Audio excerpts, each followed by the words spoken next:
Yeah. It's fucking mad when like no one can hear anything, but like they're still giving us mad props. You know the vibes. First off, as always, we kick it off with acknowledging the traditional owners of the land, paying respects to elders past, present, and in the future. It's not a one-man show. Yes, my name is Lee Monroe, but big shout to Open Source, Esky, Ricky, always holding it down. Molotov as well, coming here and fucking doing my head in every week. Nah, jokes. If I fucking love you, you're a sick cunt. And, you know, Split Atoms on the beat. Shout out to Godzilla, you know. Like, that's my god. That's a joke. But anyway. Illa? Hey? Is he illa? Yeah, hell yeah, boy. Massive shout out to Sip Supplies. We got the fucking Fagos and all that. We got Teddy up in here, so big shout out to Sip Supplies coming through. Always, I forgot to kick it like at the end. Like, it's dope as fuck to be sober. That's my slogan, all right? So that's what I'm doing. Can't relate. Talakai is not going to be relating to that whatsoever tonight. And just lastly, and I've got to give a shout out to the fucking locals, yo. Like, big shout out to IMD. Yeah, boy. So Cop This and Feetenby for that fucking those styles right there, you know. So the Brisbane Connect. We got Ill-Equip in here with the fucking local hoodies as well. The new. That new. The new. Man, I've got to get on that. So shout out to Ill-Equip as well. But Yes, sir. the man of the hour, Talakai. What's up? What's up, my bruh? Not much, bro. Just Man, I chilling. really appreciate you. Fucking, you're a hard man to catch. Just I am. because I'm literally the Phantom. I just fucking. I am the Phantom. Bro, I literally just go fucking like missing, and then no one will hear from me. But like, I'm literally just in my room. But then, fuck, where the fuck have you been? Like literally in the same fucking place. Yeah, like I probably haven't moved. Probably But- an imprint. You tend to get a bunch of shit done on those like. Yeah, if I leave my room, bro, I do like fucking 40 things. Literally, like I will do like everything I possibly can over a 3-day period, and then I'll just go home and like no one will hear from me for the rest of the year. This is exactly why I appreciate it as well, because I'm like, yo, you're doing 40 things. Do you want to make it 41? You'd be like, fuck yeah, let's do that podcast. Do you know what I mean? So Yeah, literally. I'm down for And it. I've like man. added a video clip in that meantime too. So. Oh, don't rub it in on anything, bro.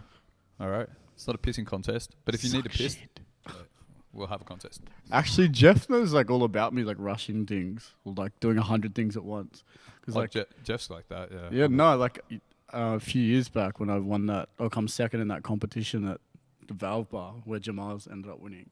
Jamaz on Mars, Yeah, he beat me by like half a point because he played saxophone. motherfucker. And So you would have beat him if you didn't have that damn sax. well, yeah, there was like literally half a point difference, but fair game to him. Like I can't play saxophone. I think it's something you need to fucking add to your repertoire, my Bro, bro. I fucking love the saxophone. But yeah, like Doesn't look like it. I go in there for like 8 hours studio time, and then bro, I just pumped out like fucking 9 songs. I just get there, I was just like, finish one song, I'm like, alright, Jeff, next one. I was like, yeah, alright, next. Is that true, Jeff? Can you validate? Yeah. Okay. And I think I finished with like an hour spare. Really? So what were you doing? Did you go to the broth next door in the last hour? No, we just kicked back, and I made real bad jokes, and we went to Spice Alley. You know what? I believe that story because bad jokes and you. And Spice Alley. Wait, you spice out of the brothel? No, I know it's not. No, what kind of Shout out brothels to you're Spice going to, buddy? No. Bit of a burn, is it? It's already fucking going this way, yeah. Like, all right. Let's pull it back. I'm gonna dial it back. I bet. I like to ask questions that, you know, maybe people might not know about you. I feel like they might know the first question, but I'll ask it anyway. So tell me, my bro, where did you grow up? What area without sounding like a fucking corny cunt, what area do you represent? I represent Newcastle. What an area. Absolute fucking I only really power. know Fanny's, eh? Like, it's dead No, now, yeah, isn't it's it? not even there anymore. It's called Fuck, you Argyle. did. It's called what? Argyle House. Okay. It was a fucking shit show back in the day, wasn't it? Oh, you could literally see chlamydia. You what? Like, you could physically see it. You could see chlamydia! Oh, no! Yeah, I thought that's what it was. I just wasn't sure. Like, how good are the people from Newcastle, bro? Like, they call their nightclub Fannies, and then we just used to have the big dick. Like, they just put a heaps of thought into the city. I know. Like, they were just like, fuck yeah. The history of, like, Newcastle for me is where I got my first DUI. Hectic. Yeah, so it's just, like, really fond memories. No, it's not. But anyway, let's talk about DUIs. No jokes. So talk about like Newcastle. How was it growing up there? Pretty rough, actually. Really? Yeah, I mean, I put myself in the rough part of it, but it was good. So you didn't actually grow up in the rough part. You No, I actually did grow up, physically like- located yourself there. No, I 'cause you'd grew be up like, in no, the fuck this. I'm going home. Mayfield was fucking like pretty rough when I was going to like Waratah area, and yeah, like it's kind of like you had no choice but to defend yourself or get beaten up. Because you had Yeah, no I feel choice that. but to fight. If you walked through a park, you were getting jumped. Because there's nothing else to do really, but like Yeah, either like make a literally fucking in club called Newcastle, Fanny's there or is fight. nothing to do but fight, get fucked up, or take drugs. So you Or go to still, the beach. You can go to the still beach. do 2 or 3 of those things. I'm not going to say which ones. No, we don't need to say which ones. Okay, anyway, continuing, because it's about like rap, sort of. We do have nice beaches, though. Do you really? Yeah, fuck yeah. I don't think I've ever. You guys haven't been to a Newcastle beach? There's actually called Newcastle Beach, Newcastle South Beach, Merriweather Beach, Dixon Beach, Nobby's Beach. Nobby's Beach. Yeah, I know who goes there. People that go to Fanny's. Anyway, so Fuck. yeah, it's fucked. It's not going to get any better, I can guarantee. Tell me about as well, like, and this actually probably intrigues me a little bit for you that growing up in Newcastle. What was your first? And this isn't necessarily like the first time you rapped or anything, but what was your first like hip hop like experience? Like when was the first time you got exposed to it? And the reason why I like asking this question is sort of like because Australia isn't like really a hip hop country. Do you know what I mean? Like a lot of rock influence. A lot of us, grew up on that. My sort of mum shit. like introduced me to it. Funnily enough, my mum used to Really? listen to like Beastie Boys and Cypress Hill and shit. No shit. So Yeah. how old were you when you first like started listening to hip hop? Fuck, like 4. Really? Yeah, but like I didn't really grow up on it. Like mum used to play it, and like So we it's just, drive like, to what and mum from, played, like, whatever. We lived in Sydney for a little bit. Like we grew up here, but we were from Newcastle, and then we just kept rotating. But then from like when I was in kindergarten, I lived back in Newcastle forever, and yeah, like while we'd be driving, we'd be like rapping along to like Eminem or like Brass Monkey or fucking like Cypress Hill and shit like that. Yeah, right. And Limp Bizkit and shit as well. And I don't know, it's kind of like that was as far as my hip hop went. Yep. And then I grew up on like fucking emo, like heavy metal shit. Do you have a fringe? No, I had a little skater mob. I was a little skater boy my whole life. I know you can skate because you're one of those guys that legitimately like don't look like you skate, but then you skate and you're like, fuck, you can actually skate. Like, Same as Hammy as well. Like can Hammy's, Hammy skate? Hammy's fucking like ridiculously good at skating. You know who fucking shreds? You know Adam Scarf? Yeah, Hammy skates with Adam. Maybe. It's just Why do I something- never see? Really? Why do I never see Hammy on those videos? He is in those. Maybe videos. I'm blind. Anyway, it doesn't really matter. It's not a fucking. This is in a skating documentary, bro. Fuck. Fuck, I thought this was Deck Dogs. No. Anyway, so fast forward, right? What was your first? Like, when did you start getting into like hip hop, writing hip hop, and like like? I started getting writing hip hop when I was 16, when one of my mates died in a motorbike crash, and I couldn't go to his funeral because I was going through court for some shit. How'd you do? And yeah, I had court the day of his funeral, and just by chance, I just happened to be the first case seen. It never happens. And then as soon as I walked in, they were just like adjourned, and I was just like, I was fucking furious. Yeah. And yeah, so I missed his funeral, and I was just kind of like guilty, cut at myself that I couldn't go. So I wrote like a little poem, because I'd never written a song before, and I put it to a beat, and then kind of released it, and then showed his family and shit. And I was like, yeah, I actually enjoy this. Yeah. And then That got a bit of buzz, that track, Like, yeah, well, it's got like after- 30,000 plays on YouTube, and does not sound anything like me because I was fucking like 15, 16 back then. And that like back then as well, like, cause like people got to remember, like, that was It was what two- year two- was that? 2009. Yeah, 09. And like, if you think back then, like 30,000 was there was a couple fucking YouTube plays. Well, like after that, I started making like little cliche teen angsty fucking love rap songs, and like I had fucking hella plays on MySpace, bro. I had like over like 500,000 plays on all my songs. On MySpace. Yeah, What the fuck? yeah, it was wild.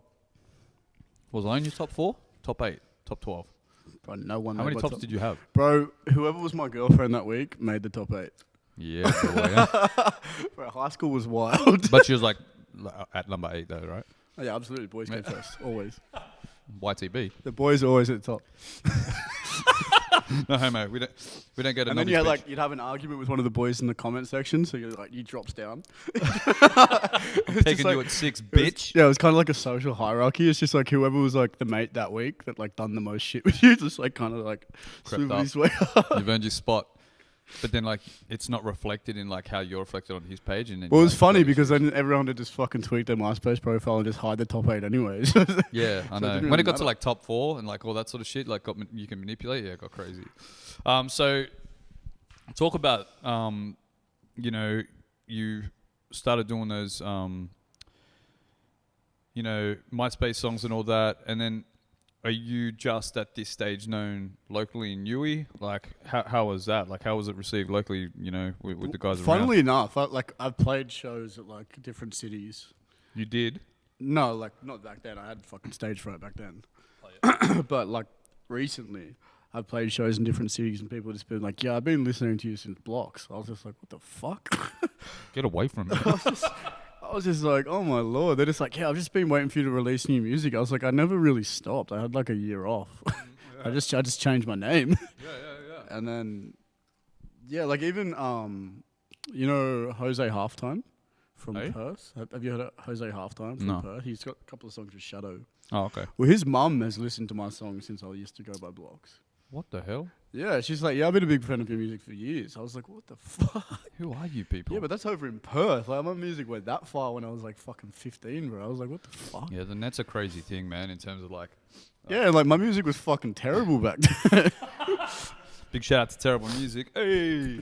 I mean, like, shout out to like 16-year-old me. Like, like he could write, like, he could structure a song, but he just didn't quite have the content. God damn. I mean, look, everyone's fucking early shit. I suppose that's one of the weird things about like this day and age is like even your early shit, you sort of can't escape it. Doesn't I matter still go what back you and do. listen to it sometimes. I'm like, fuck, how good's the progression? Well, that's true. I'm glad you see the silver lining. Always gonna be positive. Always. I hope so. HIV positive. This guy just said that. Fuck me dead. All right, so tell me. I just wanted to see your reaction when I said it, and you didn't even fucking pat I an didn't eyelid. really finish it up. It's unfortunate. Tell me about. Okay, yeah, go for it.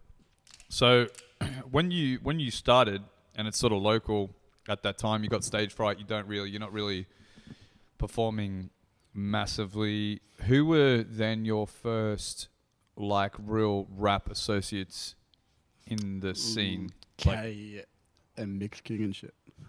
who? Like K1, Mix Yeah. King, and like a few other local dudes around Newcastle. Yeah, sick. And did you start getting up there and doing shows and shit? Well, funnily enough, like I just used to, before Madhouse started, it used Because to be Madhouse and big shout out to Mix. That was a big party for a... fucking oath it was, dude. It used to be called Soul Station. And when I turned 18, I used to just drive in there on my own and just sit at the back and just do little fucking graffiti sketches on little beer coasters and shit. And just listen to the music and just listen to cunts rap. Just all dudes I grew up listening to.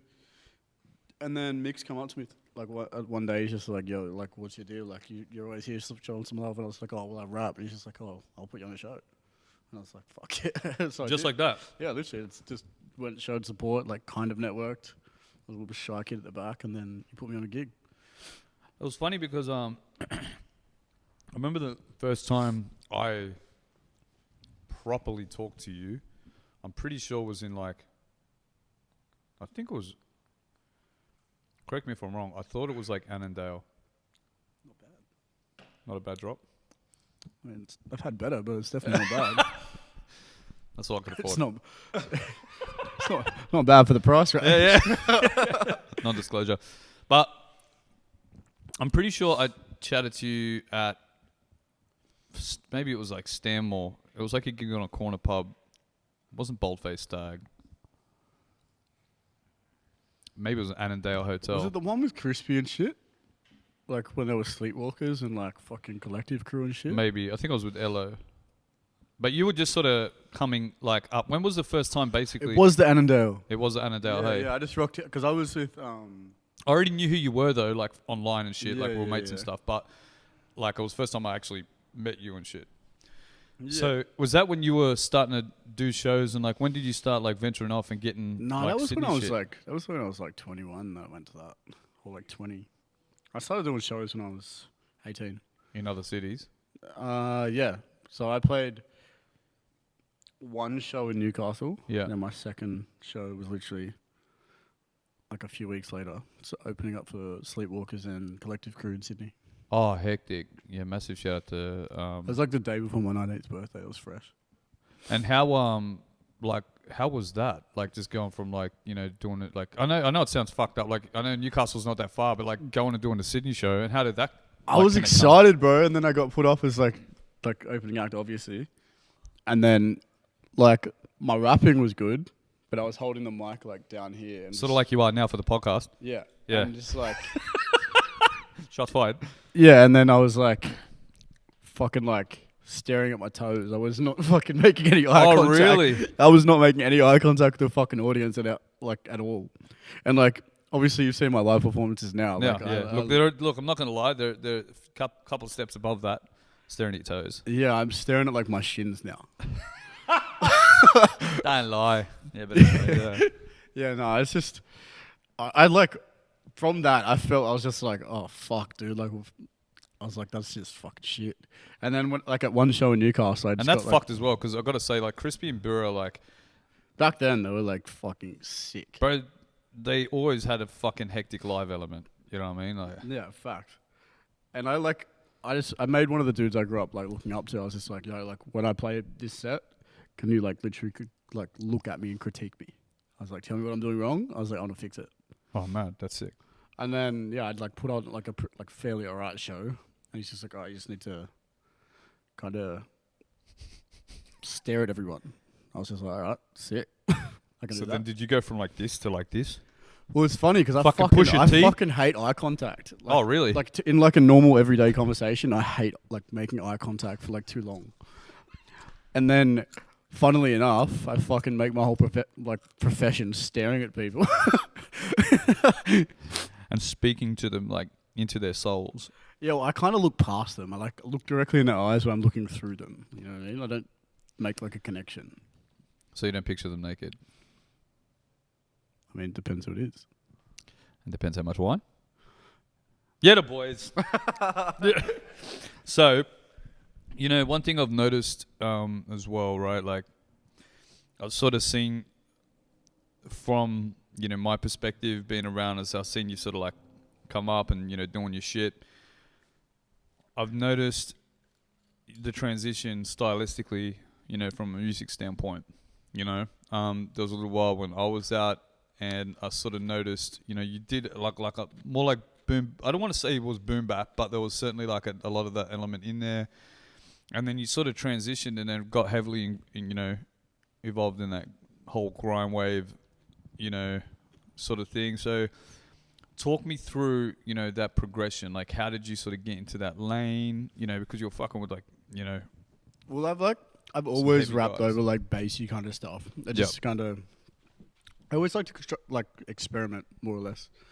But like I've always rapped on that trap and kind of dubby kind of beats. Like even back when I was like blocks, I rapped over a fucking drum and bass song.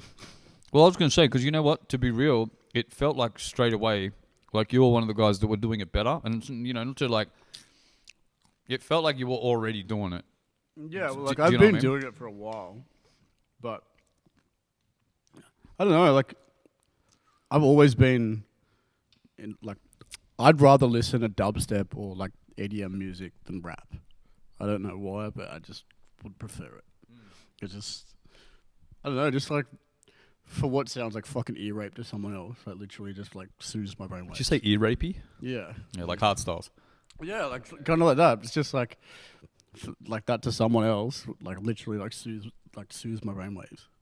It's weird, but like I used to just go to sleep listening to fucking really heavy dubstep, as if it was like fucking raindrop fucking As if it was simulation. Enya. Raindrop simulation. Shout out to Raindrop Simulations. But yeah, I don't know. Like I just always been like, I just like really really heavy bass, and to rap over that is fucking fun as hell. So do you feel like that gave you an advantage when that shit during that transition? Sort of, but yeah, like my style was always like flow wise different to like the grime dudes. I agree. Yeah. So I was still doing like triplet kind of stuff rather than just kind of go offbeat and skippy. But like I kind of picked up on like what they were doing and catching like certain pockets in grime and shit. Yeah. It's pretty hard to pick up. Like once, like to go offbeat and like still come back and like miss a whole drop and then just catch it and it's fucking like it's there's an art to it. Yeah, literally. Like like the grime dudes do it so fucking good. And what was the inspiration to get into it? Like who were people that you were looking at like that sort of like, and was anyone like sort of, because it seemed like a natural progression, was anyone sort of like trying to get you into it, or did you just happen to like what was the first track, or what was this first thing that you put up that maybe caught the ears of someone and then maybe got you into that scene? Because that scene is really like it's a hub. Like it's not. Do you know what I'm saying? Like it's not really, like you can't just like waltz in and be like, well, I'm gonna do fucking grime now. Like you know what I mean? Well, like I used to do like a couple of like kind of like double time songs on like trap beats, and I played a show opening up for like Fracture and shit like fucking way back, like Fracture, Mr. Hill, and K21 and shit in Newcastle. Big shout to Fracture. And I don't know. I think it was kind of me and Chill that kind of done the Get Bodied stuff, and then from that we got put on the next Fully Gas lineup, and then we went down to Melbourne for that, and yeah, we just kind of shelled out in a fucking grime rave, and it was fresh. And those things are fucking heavy, eh? Bro, Fully Gas is literally probably one of the wildest experiences of my life, eh? Really? Especially the last one. Last one was a fucking absolute chaos. Really? Well, it was like 50 degrees inside the room, and there was no aircon. Who was down there? Like, who were the main hitters? Like, who were the cunts that like people went to see? Fucking everyone, bro. Like Alex Jones, Shadow, Diane. Pretty much everyone that's ever been on one of those shows was there. Really? Bro, it was crazy. The crazy thing is as well is like I feel like it's healthier in Melbourne. Yeah, 100%, bro. Every single part of like live music is healthier in Melbourne. Touche, cunt. Like you go down there, bro. Like there's a fucking gig every single night of the week. This is true. And it's a good gig too. People actually leave their house and don't stand at the back of the room. So are we moving to Melbourne? Big shout out to the Melbourne homies. Like shout out Melbourne homies, but fuck COVID, bro. I'm not going to Melbourne. Yeah. Hey, listen. You know, I kind of like being able to go out for fucking dinner.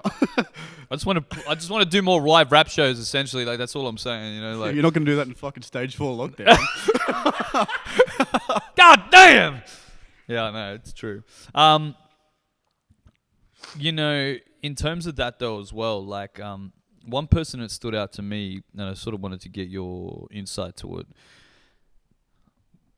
In terms of like the guys that you know were really on the grime, like Alex Jones, you know, Sunna, you know, Frax, you know, Mr. Hill, like whatever, like you know, Wombat even. Shout out the boys. Right, like two people stood out as people that were sort of able to inject themselves in there and sit in it, and then also like sort of jump out.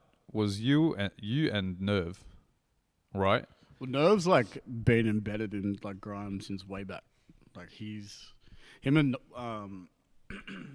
Wombat had the Night Shifts EP. Yeah. Which was just strictly grime. Even like Nerve's been about the grime culture for fucking years. Same with Shadow as well, where Shadow's always said that he wasn't just a grime rapper. I feel like Nerve's sort of like expanding on that as well though now. Yeah, Nerve found his niche. Like Nerve found his sound, Nerve kind of found his audience, and he's just capitalizing on it. Because Nerve's literally one of the most talented fucking motherfuckers in this whole country. Yeah, bro, he just looks like a fucking big... He's a robot. He's an actual fucking robot. I think he might be, eh? Yeah, well, I mean, he's a fucking, like, physicist or engineer or some shit. Nerve, can you just confirm with us whether or not you are actually a T-1000? Who is your daddy and what does he do? Anyway, so... I swear to God, all I've been watching this week is fucking Arnold Schwarzenegger prank calls. Anyway, I'm diverging. How do you feel for, yourself as well, like being like so heavily into the grime, but like me personally, like I don't really see you necessarily as a grime fucking artist, you know what I mean? Do you sometimes get pissed off if people like fucking peg you in that category, or? No, not really. Like I'm like fucking happy to be a part of that like subculture. Like it's a fucking such a tight knit community in the grime culture, and everyone just is always out to show love. Even like when you do like a clash or something, it's all love after. What's up with the clash shit? Like people just like going, is that like battle? Yeah, it is. Because you know what, I never understood it. Like it's just only because it's called a clash. Like, do you know what a clash is, Eski? It's pretty much like a battle, but it's like it goes off hype as well. So like in battles, it goes off like punchlines. You know what I mean? Yeah, like the bars sort of thing. Yeah, but in a clash as well, you can say like a hard punchline, but if you deliver it like a fucking whack cunt, then no one's gonna react to it or get too hype. Yeah. So if you go real hype and like at someone's throat and you get a fucking wheel up off it, like then you pretty much win. Fucking oath. Like if you get so it's really all performance. Like it's all performance. Yeah, pretty much. Like, it's like it's not just like some cunts could say like I look back at like I was watching some old fucking battles the other day and fucking what's Jalen's name? Who? Oh fuck. He's from like Gold Coast. Anyway, he has the fucking super long hair. Anyway, fuck. You know what? I'll find out later. I'm gonna Google it. Anyway, it doesn't really matter. The problem is that guy was like he's soft as fuck, but his punchlines were fucking hectic. So like he could say it like a soft cunt, but because the punchline was hectic, then that would get the reaction. Wait, who's calling who? Was that me though? Oh, okay, that's hectic. So, so like that's the difference in the clash. Like you know what I mean? Like it doesn't matter. Like you could have a softer fucking punchline. Yeah, I mean it's not like. With a clash, it's not like purely based on bars. Like it's more based on delivery. And like, if you have the energy like behind you and you just fucking fully backing yourself and just going at this cunt, just fucking, it's pretty much like a war. Like you're just trying to intimidate them, like a war dance, like war cry type thing. All right. Mental note: watch more clashes. Clash more people. Yeah. All right. So. I want to talk about chill. So tell me about because I mean, look, I'm sure people have fucking talked about it, this, that, the other, but like for me personally, I remember you doing shows back in the day and like bringing chill on and really I don't want to say establishing him, but I feel like you had carved avenues out for yourself where like you were putting the homies on. And I think like he was one of the guys. Yeah, definitely. I definitely like, especially because we were doing the Get Bodied stuff. We didn't really expect Get Bodied to take off like it did. Yeah. Like people really fucking frothed that.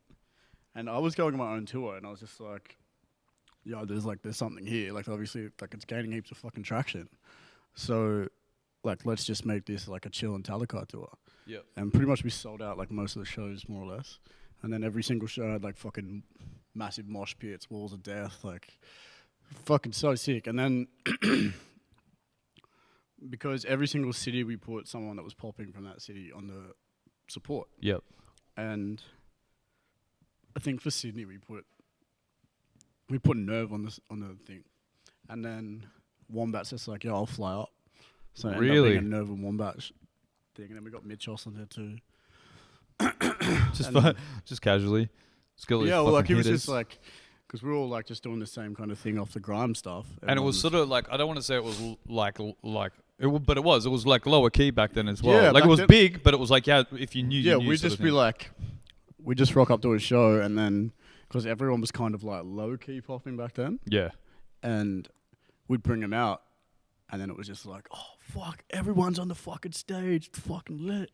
Yeah. And then after that, we were just like, let's just, like me and Chill were talking. He's just like, I'm going to put on a festival. Like, we're going to put on our own festival and just put pretty much everyone that we brought, like, as support acts, just put every single person on one show. And then we just sold out Sydney. And then we're just like, let's go to Brisbane. Sold out Brisbane, sold out Perth. And it just got fucking massive. Like, okay, so how'd you and Blake meet? How'd you and Chillin meet? He literally like watched a live stream of me rapping a set and was just like, sent me a message and was just like, yeah, I didn't know you could rap like that. Like, let's link up for a track.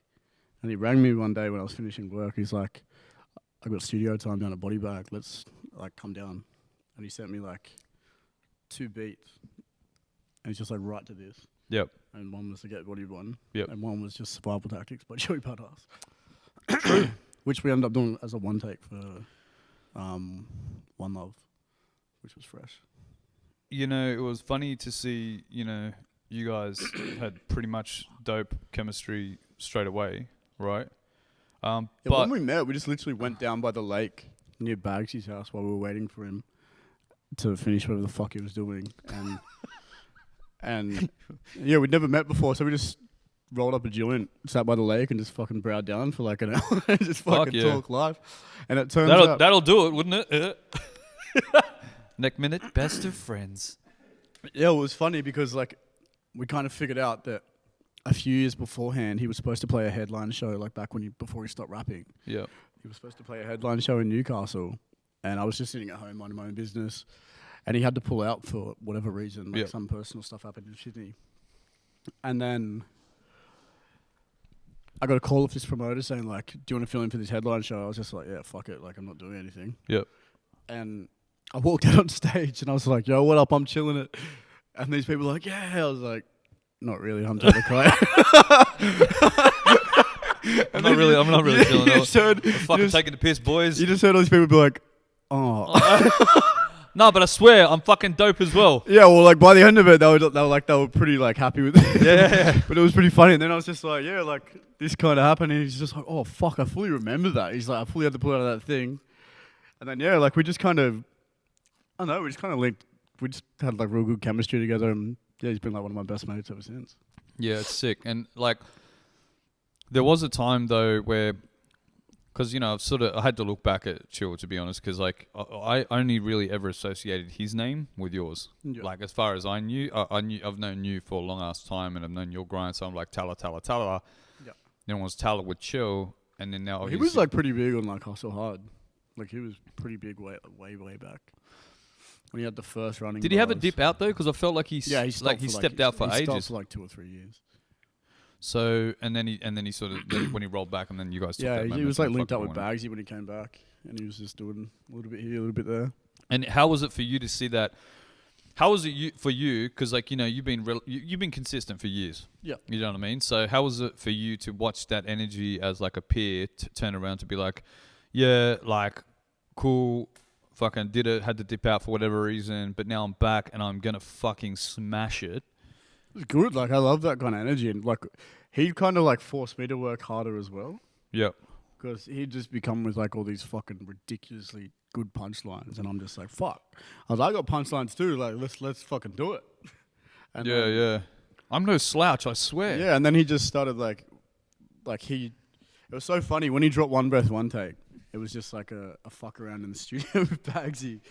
And then he drops it, and he didn't even think anything of it. And then me and him went out for his birthday to go see Wiley at Manning Bar. I think you told me the story. And yeah, like I got him so fucked up that night. Like I fish hooked him with a pinger. Just got him absolutely twisted. Fuck and you, then donkey. the next day, like he was so like scat. Look what you're gonna done. Look at feeling it now. Well, he doesn't do pingers. So I was just being like the devil on the shoulder, just being standard towel. And like we woke up the next day, like kind of fucking scattered, hungover. And then he checks this video that he posted and just left overnight. And it's got like fucking 500,000 plays. He's just like, what the fuck? And he's like, oh shit. He's like, this is crazy. What the hell? Yeah, like people just fucking reacted to it like real crazy. I mean, it was a fucking good song. I mean, this is true, yeah. And so that was like the turning point. It kind of like kicked off his kind of motivation to like do an album, and yeah. It's sick. And you've been sort of riding ever since, I suppose, and I'll get back to that, I suppose, a little bit later. But speaking of that, though, then you going into grime, right? One thing for me, you know, that's stood out. You know, you are a lyrics guy. You know, sort of first and foremost. You know, and for those that obviously don't know, go do your research. But you know, you've always been, you know, a lyrics guy, and you know, I don't want to say, was it? That was fucking really hot. No, did you put it down? Did you like swallow it the wrong way, that'll fuck you up. No, it was one that just had heaps of it had heaps of powder on it. Okay. That was fucked. Bless up. The wine will do you wonders with that, just let you know. Yeah. But being a lyrics guy and then like transitioning, having that dip into the grimes, like the grime scene and going quite hard at that for a little bit. And it's not to say that the lyrics didn't dip for you, but how did that help you stylistically? Like, because, I feel like grime is really like more on flow, energy, and it actually helps with the structure of flow and energy rather than because you already had that lyrics element. Think about word placement and like like if you want like in grime, like you gotta have the punchline either like like you need to have it either sit just off the snare or like right on it. So like if you want it to, like you just have to like be like duh duh duh duh, then have the punchline. Fuck, this is gonna make me listen to grime so much different now. Because I swear to God, like I just go, yeah, that's mad, but I don't break it down. Yeah, I mean grime is like really really punchline like orientated, like it's very very wordplay orientated. Sick. So you think that stylistically that like really fucking like padded out that you already got the lyrics and yeah, cool, you got flow, but then did that add to it? Did you feel like that's 100%, leveled like up your style? It definitely like added to like rethinking how I structure verses.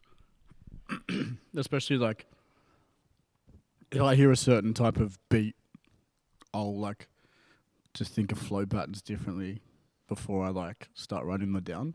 Yep. And I don't know, it just makes you like, I don't know, it's hard to put it. Just you think about the words way more because it's like on a boom bap beat you can kind of fall back and then just go off like a filler. Yeah. Oh, yeah, okay, I feel what you're saying, But like on a grime, you just have to get the fucking punchline and just make sure it fucking hits how you want it to hit. Yeah, because if it doesn't hit, then you fucking lost the whole point of the shit. Pretty much, you fucked the punchline. Oh, great. You fucked the punchline. Good one. You've only gone and done it. Yeah. Your mum's upset. So, shout out to the guys that get that reference. So talk about then sort of grime and then go back to the chill and then seeing the rise of chill and then, for you being, I suppose the way that I looked at it, like the bro, you know what I mean? Like, yeah. I remember we did that fucking, I can't remember, who did we support? It was a weird show, bro. You came down. Oh, it was like fucking one of the dudes off Strange Music. Ritz and Gmo Ski. Big shout out to fucking Gmo Ski. Bro, that guy is fucking hilarious. Dude, he's fucking right, isn't he? He's fucking... Anyway. So, I remember doing that like weird, like sort of little show, and I actually reached out to you and be like, oh yeah, cool. Do you want to do this show? Fuck, I don't know, whatever, bring chill in it. And you were like, yeah, cool, whatever. And like, even, we did that show and it was still sort of quite even killed in terms of like, both you guys just doing your own thing at the time. Yeah. But then that just went, in terms of like his commitment just went, you know what I mean? And then his work rate is like through the roof, bro. Like that cunt writes like fucking 3 songs a day. It's fucked. Even to this day, still writes that much music. Stop it, chilling it. Just stop it. Let me catch up, man. Yeah, bro, give us a chance. But how did that throw you? Because like, you're an artist in your own fucking right. And then like, you're not going to fucking let the homie out in terms of being like the support. I never want to like try to undercut my mates. But... Like here I go. I mean, he was doing like the bigger shows and like bringing me on and like getting me to do like his backups and hype and shit, and still to this day gets me to do all that.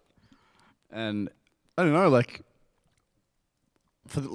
quite honestly, for the last year, like when I went on his tour, like I had a lot of like personal shit going on. Like I had a few mates pass away, and I didn't have like any time to fucking process it.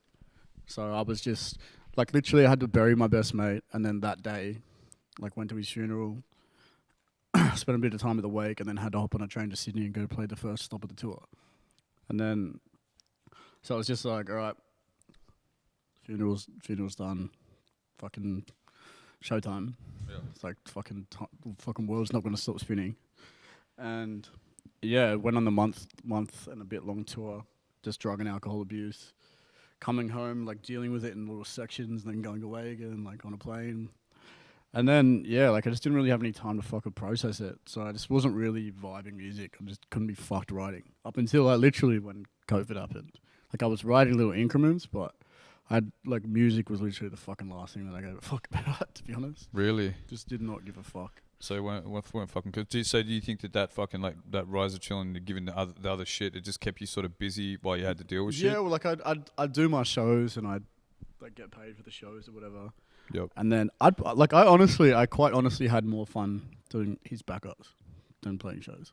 Yeah, because it's like, you know, when you work at a job and be like, you see the manager, you'd be Well, like, yeah, like it's you the- could be like, the I'm not doing limelight's- that fucking job. That's like my commitment right there. Yeah, well, I mean, the limelight's not on me. Like but like in the same aspect, like I got to not fuck up his bar. Just go in and just start rapping Talakai shit over his bars.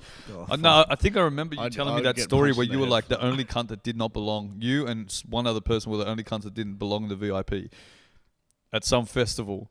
Can't remember which one it was.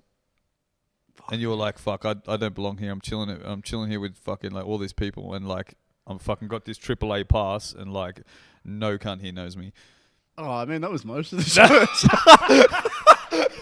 Guys, fuck these guys, man. They need to do their research. I mean, like I was just like chilling there, and everyone's just like, "Oh, you're so calm." I was like, "Yeah, no one even gives a fuck." Right? I was just like, "I'm just vibing." I was like, "I'm just here, fucking pretty lit." I'm just chilling. I got the rider, so I'm G. Well, like the funniest part was when we were on tour with chilling with like bring Goldie, and he was just like, "All right, been successful tour so far. I'm gonna shout us 2 nights at fucking Versace."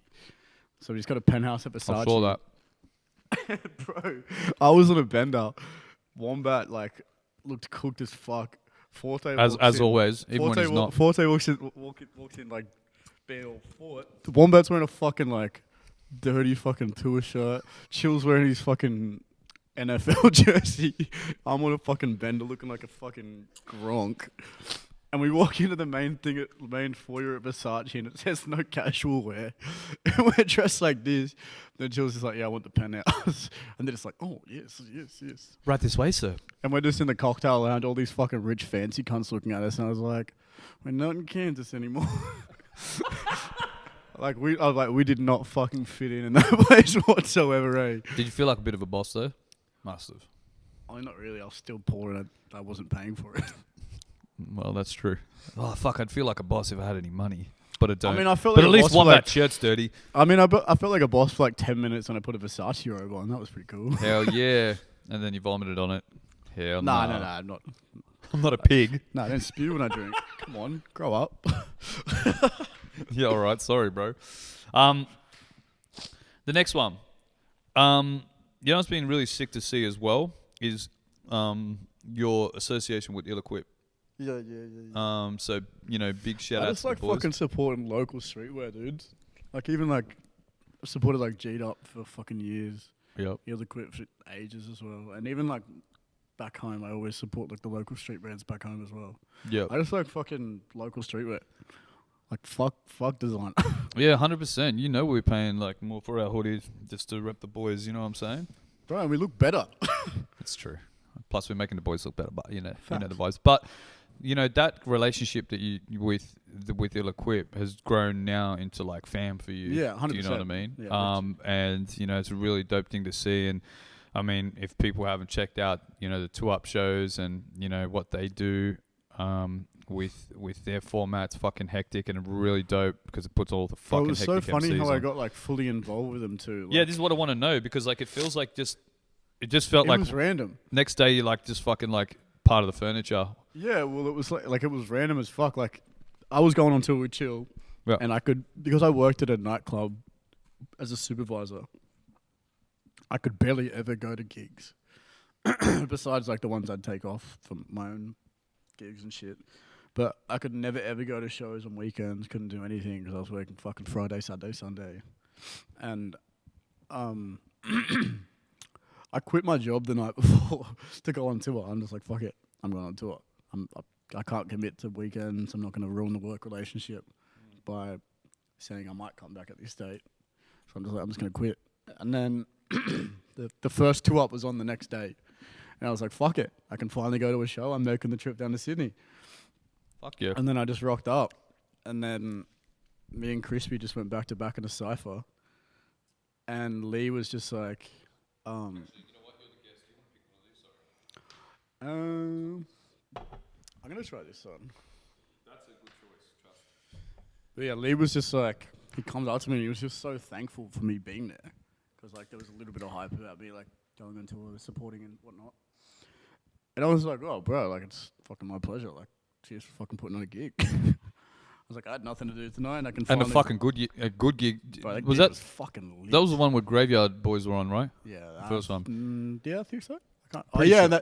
and that little fucking kid was fucking rapping into the microphone, like pretty much ate the microphone. Yes. Can I tell you a story? Did you hear that they put on their own show and a guy took a shit and put it on a piece of canvas and it was an artwork and they took Polaroids of the person taking the shit? That's a true story, bro. They took a shit. Can I just reiterate? They took a shit. Sorry? They put it on a canvas. Yeah. Big shout out to Sip Supplies. Let me just put this to a couple of people in the room. They took a shit, right? And they put it on a canvas. And they took Polaroids to prove that it was a shit, like a shit, fecal matter from someone's bum, right? And they made it, and they said it was an artwork. Is that not the fucking wildest thing you've ever heard? Look, Lee, That's the hustle. it's called I art, can babe. turn my Look it shit up. into... Bro. You know when someone's just so confident about it, but like, yo, you know what? I could take a shit and sell it as an artwork. That's what my worth is. Anyway, big shout out Bro, to the that's the Graveyard Kanye Boys. mindset. They got that real shit. That's Kanye mindset. That's Straight up Kanye yo, mindset. I could take a shit, put it on a foot, and it's a Yeezy. Big shout out to Kanye. I love Yeezys, just can't afford them.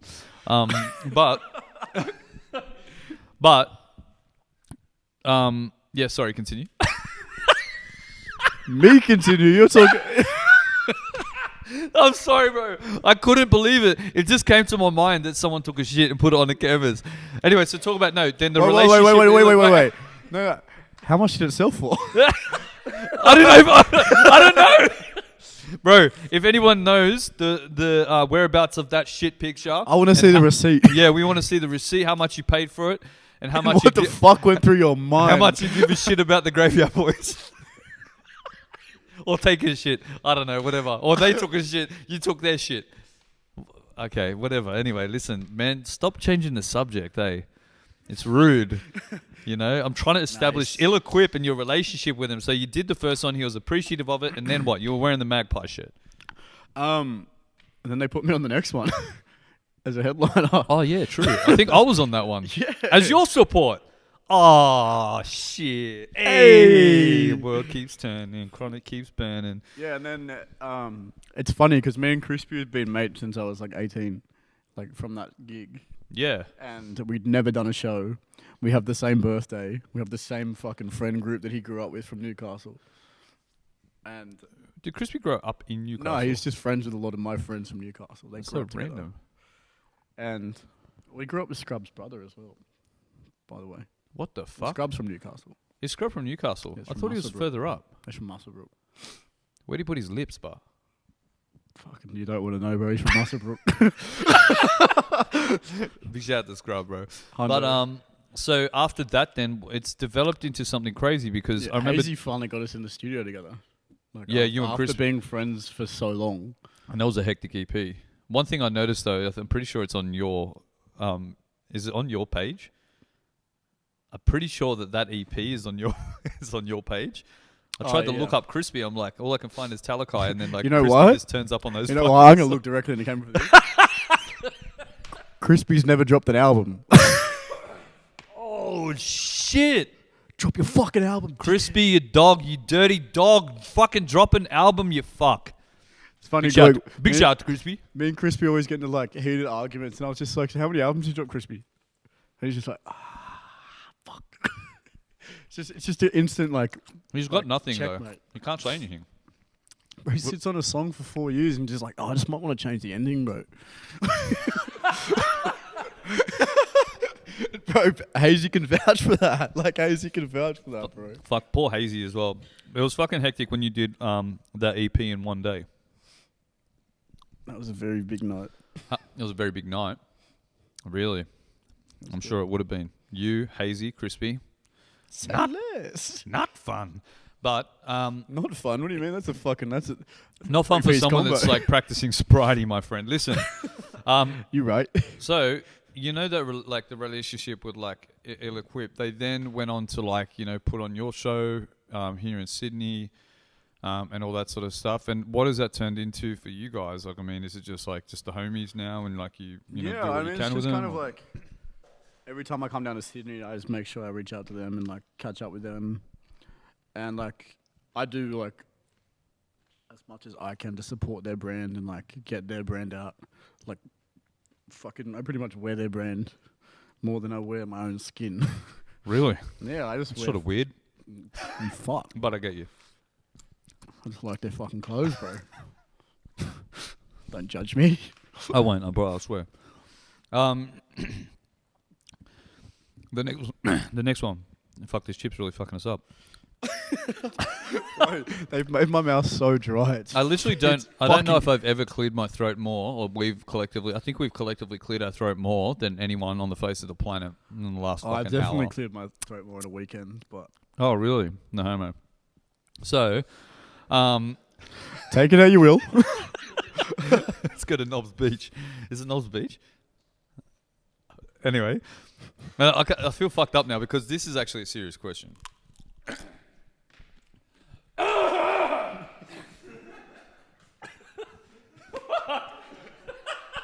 I swear to...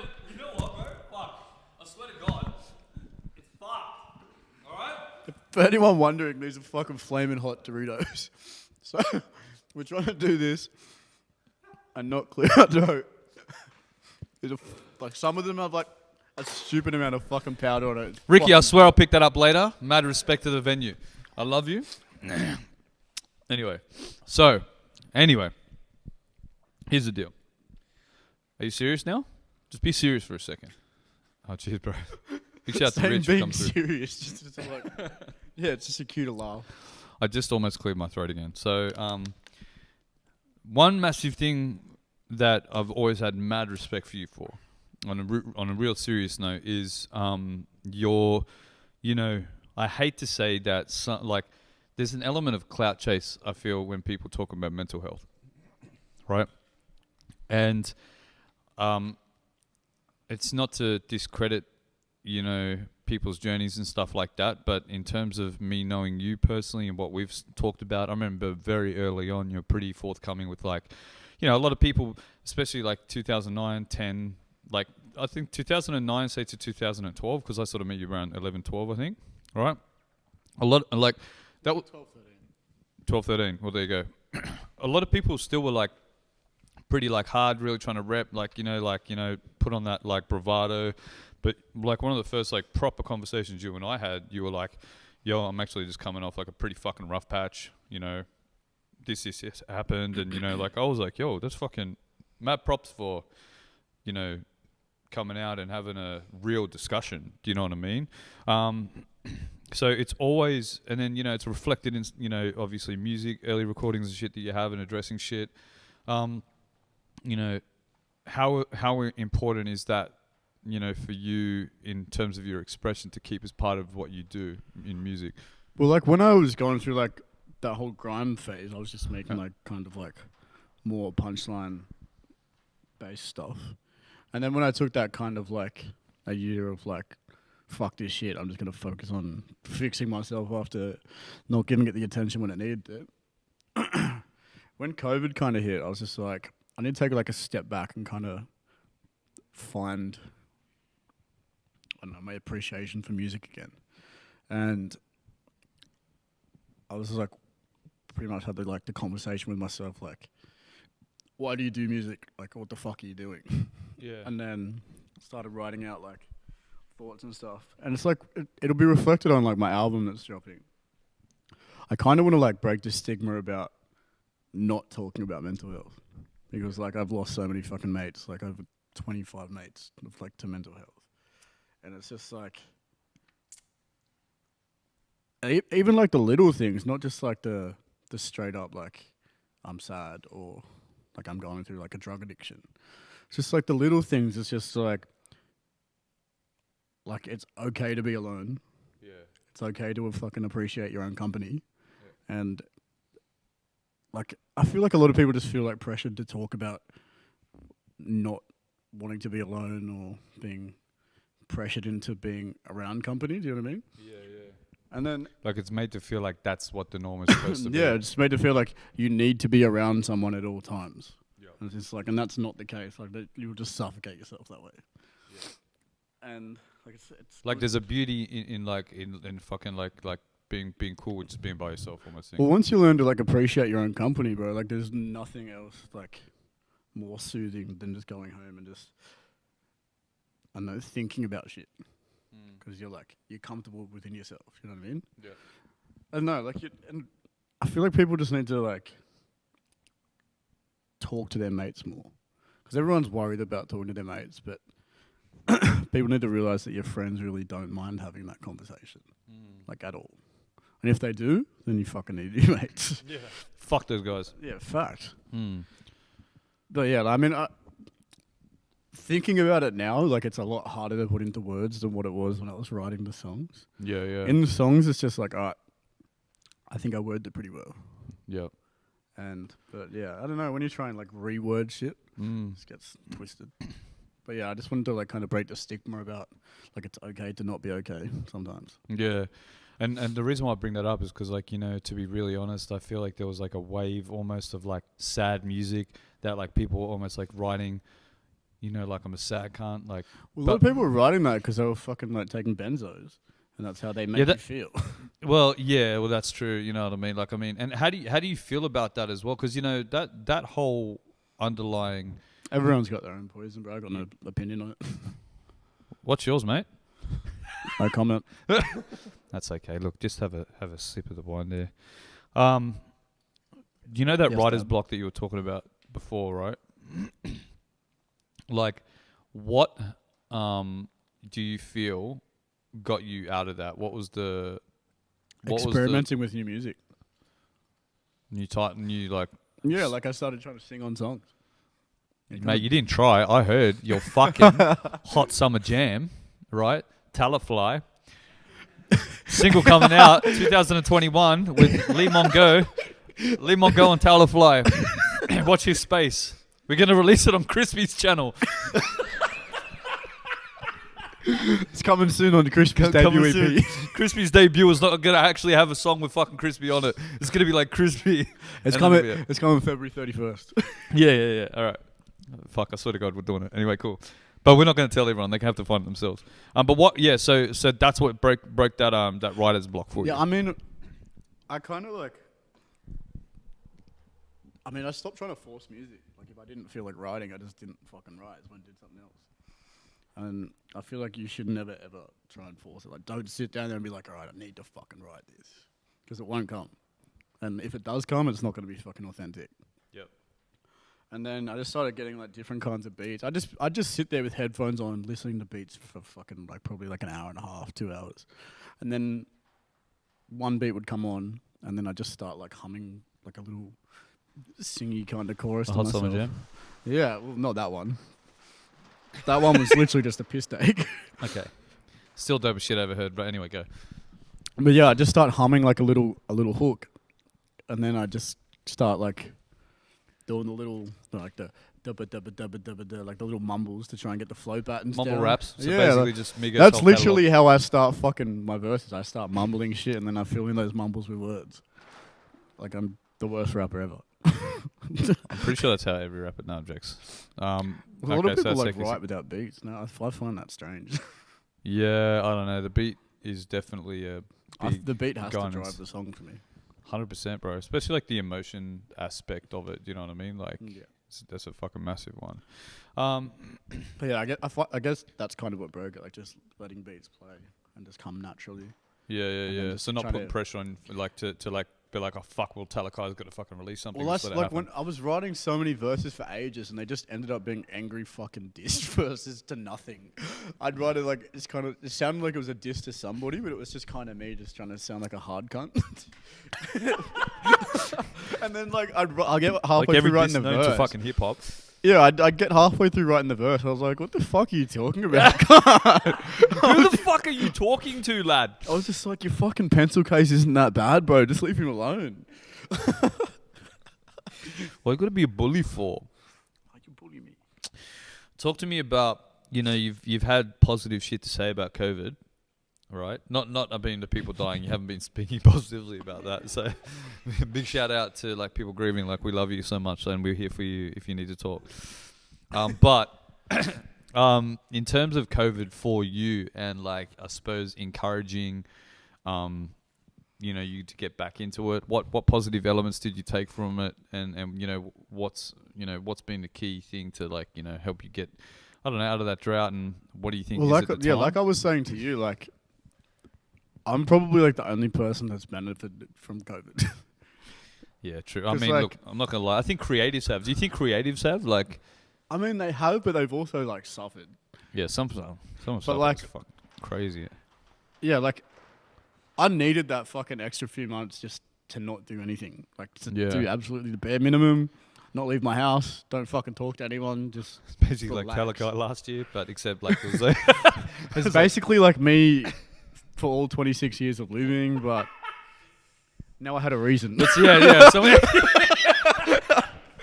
before you had no reason, you're like mad depressed sitting there, like fuck, I've got no reason to be here. Slap a fucking COVID sticker on it, and all this time be like, yo, bro, I'm so motivated to be here.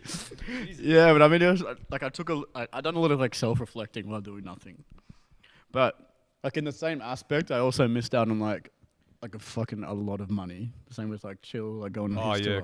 because that fucked up a bunch of the tour, right? Yeah, like the whole tour.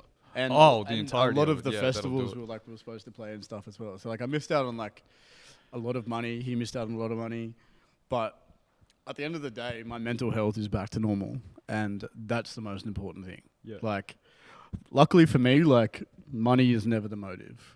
Like, once you take away the money, it's just you're at peace with everything. You know what I mean? So as long as like I'm happy and I'm mentally happy and I'm back making music and actually enjoying making music, then that's all I give a fuck about. Straight up, yeah, man, 100%. It's good to have that mentality as well, because sometimes I feel like some people just chase the wrong shit, and they're I mean, I've motivated been by the wrong broke my whole life, so like, what the fuck's an extra couple of months? shit. Just tack a bit of shit onto that. Fucking put that on Slap my a COVID gravestone. sticker. He lies Talakai.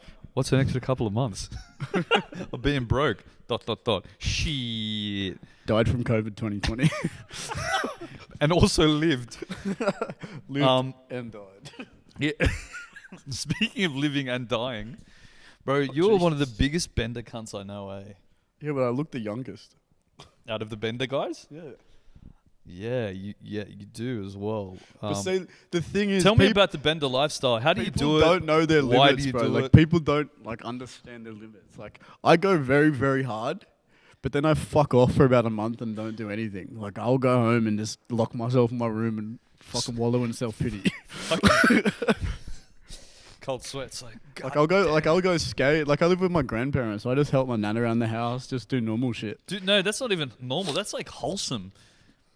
That is like the exact opposite of bendering. Hey, helping your grandparents do shit. Yeah, well, I go home and then like I'll wake up scattered as fuck, and Pop's just like help me carry this fucking heavy shit around the backyard. I'm like, Sure. sure, Pop. And then I'm just like, once I'm done, like my muscles are aching, and I just go flop back in bed. I'm just like, and just go back to fucking wallowing in self-pity. But yeah, like I go pretty hard, and then I just go home and just do normal shit. I feel like there's a bunch of you bender guys, but But like I used to be like, when I was like younger, like fucking through 18 through 21, I was like really, really bad, like eating fucking stupid amount of pills, partying every single night, like 4 or 5 day weekends. And holy shit. like I was just in it to win it. Like I was With just what? I was just like selling a lot of drugs, fucking eating a lot of drugs, and just fucking living a fucking party lifestyle. And then I kind of moved to Sydney and just done heaps of labour work for like 6 months or like close to a year, just went completely sober. And went to Splendor in the Grass, had an acid trip, had a full out-of-body experience, and just kind of like something clicked in my brain. And I was just like, I want to make music for the rest of my life, and I don't need drugs to have fun. So now I just do it recreationally and then just kind of pull up when I need to pull up. Like it's just like a little underlying like ticker in my head. It's just like, all right, you've had enough, go to bed. So do you encourage cunts not to go on benders? Because you did say Yeah, no, do the not people do ever not do know what their I li- do. Yeah, you said that there's people that don't know their limits. Have you been around those people? And how are 111? Bro, can I just tell you another story? Can I tell you another thing? Because you'd appreciate Bro, this. those cunts will like honestly openly tell you like when we're going like real hard on a bender, I will say to them, I'll be like, all right, if you guys are fucking like cooked, I was like, we'll pull the pin, we'll go to bed, let's call it, and they're just like, nah, I'm good, bro. And I'm just like, no, like I don't mind going to bed, bro, but if you want to keep going, like fucking game on. I remember watching a story. I was moving house, right?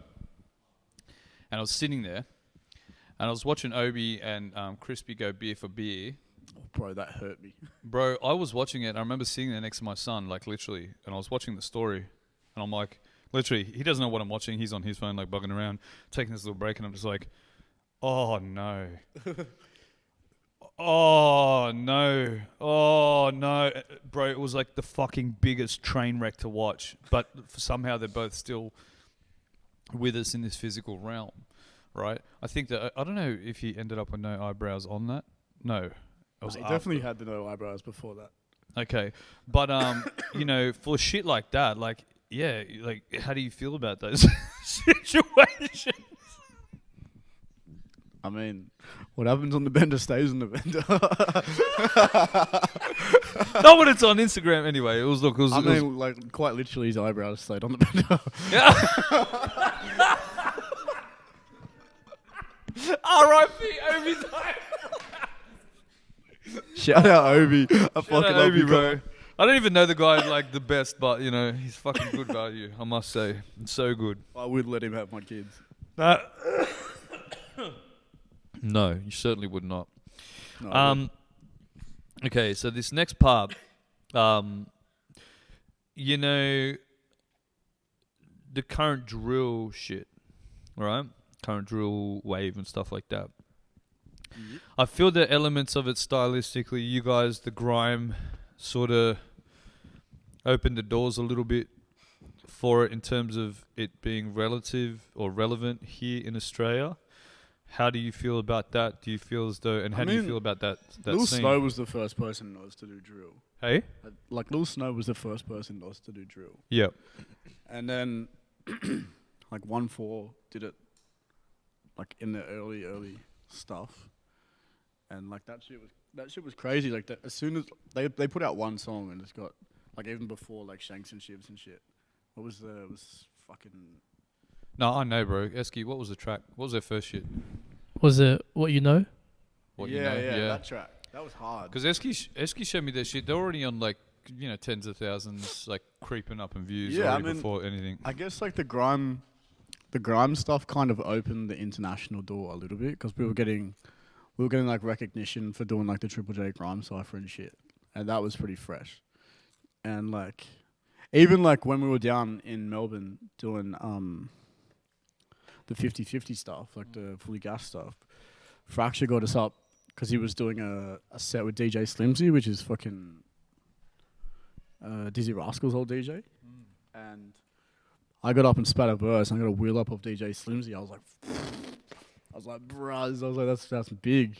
And then, yeah, from that to get like a wheel up of like a fucking UK like icon, I was just like, bro. But from that, yeah, like getting like international recognition from the grime stuff, I feel like definitely like made it a little bit more acceptable for like other forms of like, say like drills from the UK lifestyle as well. I feel like it made that like a lot easier to take in. But in no way were we like responsible for like to making drill sound cool. Yeah, I know what you mean. Yeah, the reason why I Like say 1-4 like took the reins for that on their own and just fucking ran it. Like those guns just, even when they done their debut show, bro, that was literally probably one of the wildest shows I've ever seen. At the Enter gig. the only reason I say as well is because like you know, I suppose I'd have to speak to them as well, you know. But one thing I noticed was the grime, you know, the flows and stuff, like really that energy opened the door. But it also opened up the ears, I think, to like another community out west that could then say like, cool, we don't have to look at like the American shit anymore for relatability. We can actually look to another influence other than US to Well, like, if you look at like the street culture here, like it's close to the UK. 100%. Yeah. Like It's like over boxing in and America, knives. like they use fucking like guns and Guns whatever, and shit, yeah. and they roll around in fucking specific gangs. Yep. Over in the UK, they just roll around with their homies and they'll just get either brawls or do whatever the fuck they do in their neighborhood. You know what I mean? Yep. But like that's more relatable to the stuff we're doing in Australia in like the like kind of like rough areas. Yep. 100%. But and I feel like that's easier to relate like to go into that kind of music because you can like 140 when they first started the music, they can kind of like take some of the same slang because it kind of relates to what we're doing here. It is more relevant to here as well. Like 100%. But over time, everyone's just kind of like adapted their own kind of slang to it. Yep. Like, even in grime, like people are just using straight up Aussie slang in grime now. Like Mr. Righty was doing that for ages as well. Yeah. But yeah, like but yeah, UK like street culture is way easier to adapt to. So I feel like for them to pick up drill and just be like, all right, we can do this, it kind of literally indirectly relates to it's the exact same thing, but here in Sydney. Yeah, true that. Yep. I agree. I suppose I could have asked this way earlier, but whatever. Nice. Just in terms of inspiration, man, because like to me, I find you to be like a pretty unique caliber of artist. And you know, one thing you know, you're sort of in this pocket of like, you know, of the history of Oz hip hop and rap, where like I feel like your influences would have been definitely heavily. I mean, I know like for the most part, a lot of ours, you know, our artists' influences are from like, you know, overseas, but you were still in the pocket where there was a lot of American rap to be, you know, looking towards, but also you had a good enough amount of Australian rap that, you know, you could look to local peers to. Yeah, 100%. Like I grew up on like Draft, Horror Show, like Spit Syndicate. Like I've got Spit Syndicate lyrics tattooed on my shoulder. True. And yeah, I got Crew on top of everything tattooed on my shoulder. That's hectic. And like Mantra. Oh, bro, Mantra, Mantra in my opinion, is one of the most fucking He's underrated the best for MCs me. in this fucking country.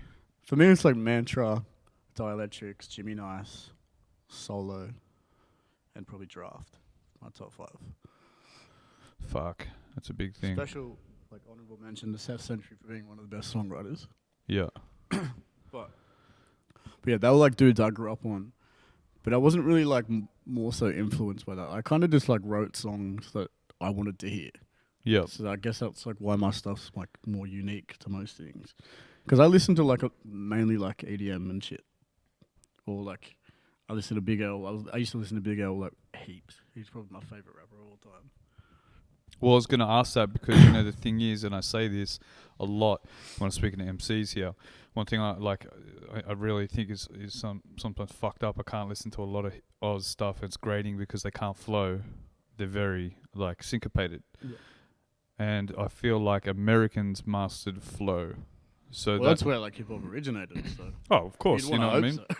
But it's like, it's that element, I think, of you know, writing raps that's often really missed is you know, like they neglect flow, you know, entirely. So, you know, it's funny that like a lot of those like Australian MCs a lot of that you people talk like about, just try and get their bars out rather than worry about like trying to ride the beat. They're just trying to get their words out, like rather than feeling the music. You know what I mean? Yeah, yeah. They're trying to and that comes down to like people writing bars without the beat. So, public service announcement, stop that. Nah, Tala, no way. you heard Tala say it first. If you're writing a rap, cunt, and you have no beat, check yourself before you wreck yourself. It's a lot easier to like flow to a beat if you're writing to the beat. Like it's not fucking rocket science. Why you got to put him on Simpleton's fucking street like that? I mean, you told him to fucking stop writing. Oh, that's That was true. your word. That's true. I said it. Fucking what? I'm not tough. Like, I love you all. Thank you very much. So it's interesting that Big L's like a bit of an influence as well, because that guy's fucking flow is fucking hectos. That's why he's tattooed on my leg. He is tattooed on your leg. I don't want to keep looking at your leg. Look at it. End up at Knowles Beach. Or fannies. I don't know what's going on. All right, this is actually a really good fucking question as well. I gotta say, you know. Not to hype up my own questions. Not to pump up my podcast or anything, but, you know, shout out to my questions. But, you know, I think for you, like, you've never been on a label. You've never been, you know, signed or, like, really, like, explicitly sponsored by anyone. You know, you've gone out of your way to associate yourself with brands. You've done a lot of legwork. If anyone wants to sponsor me, hit me up. Talakai, I swear, he's got reach.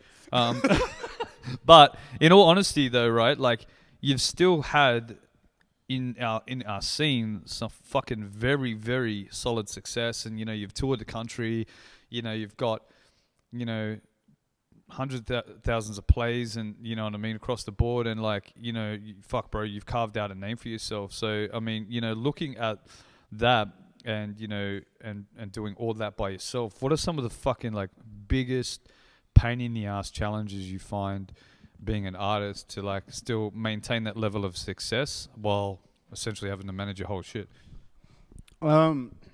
Just basically don't listen to what other people say. More or less. Fuck. I mean, take constructive criticism, but, like, just fucking do your own thing, like, and just realize that shit's not gonna happen overnight. Like, if you're expecting shit to happen overnight, you're in the wrong fucking industry. Straight up. And is there anything that, like, is, like, particular for you that, like, you know, like, ever helped you get an edge in terms of, like, making sure that your stuff is out, or you're getting booked for shows? Or I used to, like, because, like, being from Newcastle, like, I used to just travel, like, fucking whatever that train trip is, like 2.5 hours. Yep. To come watch a show down in Sydney, just to, like, kind of network with people.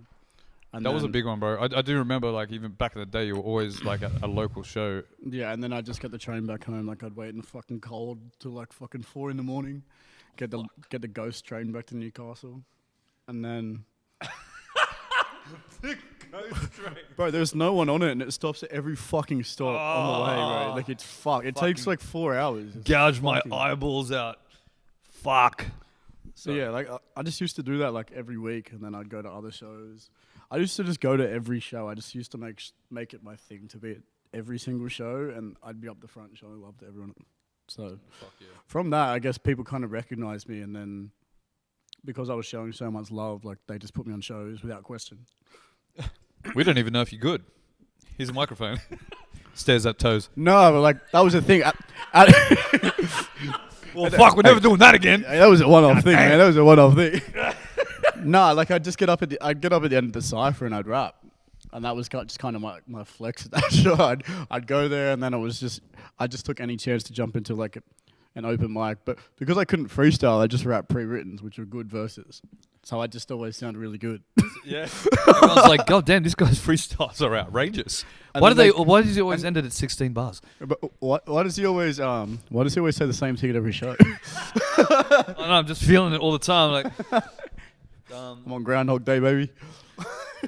shout out to Bill Murray, one of the greatest, one of the greatest to ever do it. So, future. I mean, you know, you talked about before, you know, this is what you want to do, and how do you see that, you know, formulating? I mean, I know COVID's sort of, like, in some regards been a little like a big piece of shit, but, you know, how do you see your next year, 2 years sort of shaping up? You know, what do you got planned? Have you got I'm kind of, like, curious to see, like, what the whole fucking live performance format's going to be like once COVID finishes. Like after seeing that fucking social distance festival over in England, like, was that real? Yeah, like, that actually happened. With the little platforms? Yeah, that actually happened. There's Holy not a shit. fucking chance in hell you'd ever catch me dead fucking playing that, bro. Like, I want the whole crowd jumping. You're not going to jump in a fucking cubicle. Like, that's just not on, bro. I thought that was photoshopped. No, that was actually a thing. What the fuck? Okay. But yeah, like I don't know. Shout out Like, to Photoshop for for doing such a good job making. well, me like think I'm that I dropping wasn't a my thing. debut album at the end of the year, and hopefully I can tour it like early next year. Sick. Fucking fingers crossed. But also, like we've got like Chills tour got rescheduled for whatever the fuck we're allowed to play. Yep. So we've got that as well, and yeah, hopefully next year is going to be what this year was supposed to be. Shout out to next year being what this year was supposed to be. 100%, bro. Bro, can you just imagine how it's going to go down in history books? Be like, remember how we almost had 2020? We want 2020. Like, we got 2 months in, and then it was just like, yeah, nah, probably not this year, boys. Fuck this year. Hey, you know this year? Yeah, let's just save it to next year. Fuck that. Anyway. The year that almost happened. Yeah, we can tell our grandkids. and they 2020 can tell vision, their baby. grandkids. 2020 vision for yeah, fucking staring at my toes at home. Shout out to Talas always shows. Next, where can people find you online? Where do you want people to be looking, for you? Where do you want them to be listening? Tell us your websites and pages and all that fucking great data. I'm on it pretty much every streaming platform. So Spotify, YouTube. I'm going to be dropping a lot more stuff on YouTube, like videos and shit, because I realized that I've been lacking in that. I don't have any video clips. Lack City. I've got Lack City. I've got like 5 video clips and yeah. But yeah, like Spotify, YouTube, SoundCloud. I have a lot of stuff that's not on Spotify. Fucking Apple Music, Instagram, Facebook. Fucking, you can find me on Twitch if you want to watch me play PlayStation. Really? Yeah. Fuck, okay. I might watch that. I'm a fucking nerd, dude. Okay. No, I feel you, bro. But yeah, other than that, just you could probably see me walking around somewhere in Newcastle at some point. Fucking catching a ghost train. God. Take your pick. Like I'm around everywhere. Okay. Just look for that awkward cunt. There's been times today where it's been a bit awkward. I'm not even gonna lie, but that's all G. That was all you. Yeah, it is true. Even right now. Anyway, cool. That's about it, my man. How do you feel? You feeling all right? I feel better after this red wine. Banger. Have you got questions? Yes, we do. Hell yeah, Eski. So, the portrait cost $300,000. The shit one. Would you buy it? No, man. I don't know that guy.